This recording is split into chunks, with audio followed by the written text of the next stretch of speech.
पैशांच्या बाबतीत प्रत्येकाचे दोन स्वप्न असतात. पहिलं म्हणजे टॅक्स कमी व्हावा आणि दुसरं म्हणजे पैसे वाढावे. काही करून कुठल्याही इन्व्हेस्टमेंटमध्ये पैसे वाढत जावे. तुम्हाला मी आज एक असा मार्ग सांगतो ज्यामध्ये तुम्ही ह्या दोन्ही गोष्टी करू शकता. म्हणजे एका दगडामध्ये दोन पक्षी. तुमचे पैसे पण ग्रो होणार आणि तुमचा टॅक्स पण कमी होणार. त्याचं नाव आहे ELSS फंड. आता ELSS म्हणजे काय ह्या व्हिडिओमध्ये आपण डिटेलमध्ये बघूया. आणि हा व्हिडिओ तुम्ही शेवटपर्यंत जर बघितला तर तुमचे ELSSचे रिलेटेड आणि पैसे वाढवण्याचे रिलेटेड आणि टॅक्स कमी करण्याचे रिलेटेड सगळे डाऊट क्लिअर होतील. तर हा व्हिडिओ नक्की शेवटपर्यंत बघा.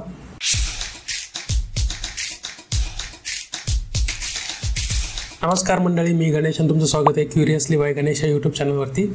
जर काय चॅनलवरती तुम्ही नवीन असाल तर चॅनल नक्की सबस्क्राईब करा. आपण ह्याच्यावरती पर्सनल फायनान्सवरचे बुक्सच्या रिलेटेड आणि बरेच खूप सारे आपले पर्सनल डेव्हलपमेंट होणारे व्हिडिओ आणत असतो दर शनिवारी. तर हा चॅनल तुम्ही नक्की सबस्क्राईब करा. तुमची पर्सनॅलिटी अजून चांगली ग्रो होईल. तर तुमचा अजून टाईम न घेता आपण मुद्द्याकडे वळूया की ELSS म्हणजे काय. ELSS म्हणजे इक्विटी लिंक्ड सेव्हिंग स्कीम. आता याच्यामध्ये दोन शब्द महत्त्वाचे आहेत. एक म्हणजे इक्विटी आणि दुसरा म्हणजे सेव्हिंग. इक्विटी म्हणजे यामध्ये जे पण तुम्ही पैसे इन्व्हेस्ट करणार ते स्टॉक मार्केटमध्ये इन्व्हेस्ट केले जाणार. आणि दुसरी गोष्ट म्हणजे सेव्हिंग्स, म्हणजे तुम्ही यामध्ये पैसे इन्व्हेस्ट करून सेव्हही करू शकता आणि यातून तुम्ही टॅक्स वाचवू शकता. आता हे कसं होतं बघूया. ELSS हा एक टाईपचा म्युच्युअल फंड आहे. तर यामध्ये काय होतं की जेव्हा तुम्ही पैसे इन्व्हेस्ट करता, समजा तुम्ही 100 रुपये इन्व्हेस्ट केले तर यातले मिनिमम 65% पैसे स्टॉक्समध्ये टाकले जातात आणि राहिलेले 35% पैसे हे बाकीच्या गोष्टींमध्ये टाकले जातात. जसं की तुमचे गव्हर्नमेंटचे बॉन्ड असतील किंवा बाकीचे काही इन्व्हेस्टमेंटमध्ये केले जातात. तर मिनिमम 65% पैसे स्टॉक मार्केटमध्ये इन्व्हेस्ट केले जातात. आणि ELSS हा फ्लेक्झी कॅप म्युच्युअल फंड आहे. आता फ्लेक्झी कॅप म्युच्युअल फंड म्हणजे काय, आपल्याला माहिती लार्ज कॅप असतो, मिड कॅप असतो आणि स्मॉल कॅप असतो. फ्लेक्झी कॅपमध्ये तिन्ही गोष्टींमध्ये थोडं इन्व्हेस्टमेंट केली जाते. म्हणजे फ्लेक्झी कॅपमध्ये लार्ज कॅपमध्ये थोडे पैसे, मिड कॅपमध्ये थोडे पैसे आणि स्मॉल कॅपमध्ये थोडे पैसे टाकले जातात.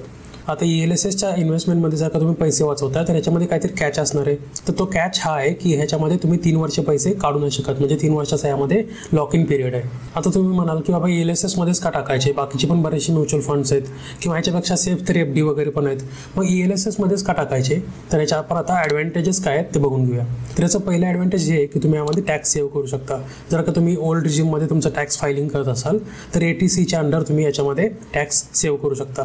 ATCला आपल्याला 1.5 लाखाचं लिमिट असतं. त्यामध्ये तुम्ही जर का तुमचे EPFचे पैसे काढले, तुमचे जर का एखादा इन्शुरन्स असेल त्याचे पैसे काढले तर बाकीचे पैसे तुम्ही ELSSमध्ये टाकून तुमचे टॅक्स कमी करू शकता. दुसरी गोष्ट म्हणजे यामध्ये FDपेक्षा आणि PPFपेक्षा जास्त रिटर्न मिळतात. FDमध्ये तुम्हाला 6 ते 7% आसपास मिळतं. PPFमध्ये पण 7च्या आसपास जरी तुम्हाला रिटर्न मिळतं, पण तुम्हाला ELSSमध्ये 12% पेक्षा जास्त तुम्हाला रिटर्न मिळू शकतात. जर का तुम्हाला PPFबद्दल जास्त इन्फॉर्मेशन पाहिजे असेल तर मी एक सेपरेट व्हिडिओ बनवला, तर तुम्ही नक्की बघा, ज्यावरून तुम्हाला PPF आणि EPFमधला फरक कळेल आणि त्यामुळे तुमचे ते पण डाऊट क्लिअर होतील. तर ELSSचं तिसरं ॲडव्हान्टेज हे की तुम्हाला कमीत कमी लॉक इन पिरियड आहे. आता 3 वर्ष तर आपल्याला जास्त वाटतात, पण जर का तुम्ही टॅक्स सेव्हिंग FDमध्ये पैसे टाकले तर तिथं 5 वर्षाचं लॉक इन पिरियड आहे. आणि दुसरी गोष्ट म्हणजे जर का तुम्ही PPFमध्ये पैसे टाकले तर तिथं 15 वर्षाचं लॉक इन पिरियड आहे. तर त्याऐवजी तुम्ही जर का इकडे टाकले पैसे तर तुम्हाला 3 वर्षामध्ये पैसे माघारी मिळू शकतात. तर हा एक बेस्ट ऑप्शन आहे जर का तुम्हाला टॅक्स पण कमी करायचा असेल आणि तुमचे इन्व्हेस्टमेंट पण ग्रो करायचे असेल. आता तुम्ही म्हणा की हे सगळं तर कळालं, पण आता इन्व्हेस्टमेंट कशी करायची. तर त्यासाठी तुम्ही काय करू शकता की एखाद्या म्युच्युअल फंडच्या वेबसाईटवरती जाऊन किंवा एखाद्या कॉईन किंवा हे झिरोदाचे ॲप आहेत किंवा अपस्टॉक्स असेल, ग्रो असेल, यासारखे बरेचसे ॲप आहेत. त्याच्यावरती जाऊन तुम्ही जर का फक्त ELSS सर्च केलं तर तिथे तुम्हाला नाव येईल की ELSSचे कोणते फंड आहेत. मग त्यामध्ये तुम्ही चेक करायचं की कोणतं चांगलं आहे, लास्ट 5 वर्षाचा परफॉर्मन्स कोणाचा चांगला आहे, एक्सपान्स रेशो कोणाचा कमी आहे, ह्या सगळ्या गोष्टी तुम्ही चेक करून त्यामध्ये इन्व्हेस्टमेंट करू शकता.